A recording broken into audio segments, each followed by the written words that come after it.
Isang mapagpalang araw po sa ating lahat. Magandang araw at magandang gabi. Mega love shout out po dyan sa mga solid supporters ng EDC, mga silent viewers at mga OFW. Shout out po at kumusta po kayo? So ngayon nga po ay may panibago po ulit tayong tatalakayin. New update, Beyonce nagsalita na patungkol sa kanilang relasyon ni Edo. Scripted nga ba? At Edo gustong patunayan na hindi sila scripted. Papakasalan na niya si Beyonce. So yan po yung ating tatalakayin ngayong gabi, mga kalingap. Pero bago po yan, kung bago ka pa lang po sa aking munting YouTube channel, palike, share, and subscribe na rin po. At pakipindot na rin po ng notification bell para lagi po kayong updated sa aking video.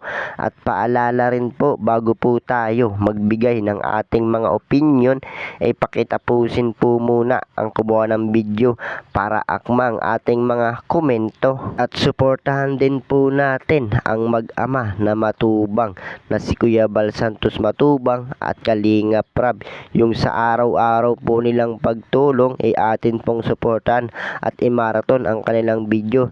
At ganoon din po ang kanilang may bahay na si Ate Edna Vlogs at Jackie Tapia. Huwag po sana tayo magsasawang sumuporta, mga kalingap. So ayun po, new update, Beyonce nagsalita na patungkol sa kanilang relasyon ni Edo. Scripted nga ba? At Edo gustong patunayan na hindi sila scripted. Papakasalan niya si Beyonce para hindi nga daw po mabash. So syempre mga kalingap, talagang yung mga basher nga po dyan hindi pa nga po tumitigil at patuloy nga po na sumisira dito sa EDC.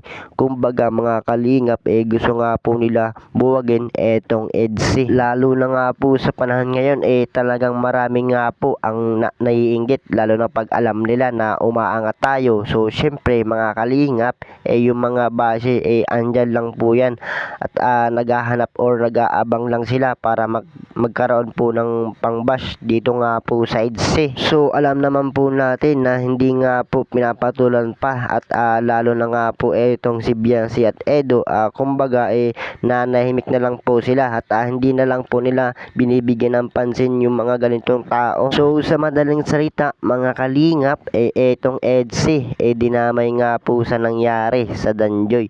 So alam naman po natin kung ano nga po ang nangyari sa Danjoy, kaya yung mga basher dyan sabi nila lahat daw ng kalingap love team scripted daw. So dito nga po napaisip na nga etong si Papa Eds at para nga po tumigil na ang mga pangbaba sa kanila, hindi na lang po siya magsasalita.